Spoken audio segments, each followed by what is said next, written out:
kita hidup bisa normal seperti biasa, tapi kita harus mengikuti protokol kesehatan. Apa yang disampaikan oleh Pak Presiden benar itu, kita harus hidup berdampingan dengan COVID ini. Karena apa? Memang virus itu ada, tapi dengan pola hidup. Masih begitu banyak saudara kita yang belum paham dengan era new normal di tengah wabah ini. Maka kami tergerak untuk mensosialisasikan era baru ini dan mengabarkan pada siapapun dengan cara kami. Karena kami adalah duta wisata, maka kami bergerak di ranah kami mengabdi menuju new normal destinasi wisata.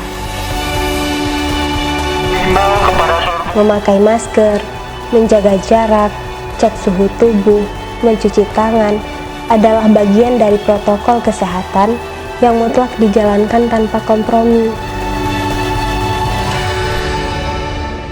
Kami berbagi, kami saling peduli. Besar harapan kami, era baru ini akan mampu memulihkan segala sendi kehidupan, hidup yang normal tanpa rasa takut. Selamat datang era baru, era kebangkitan.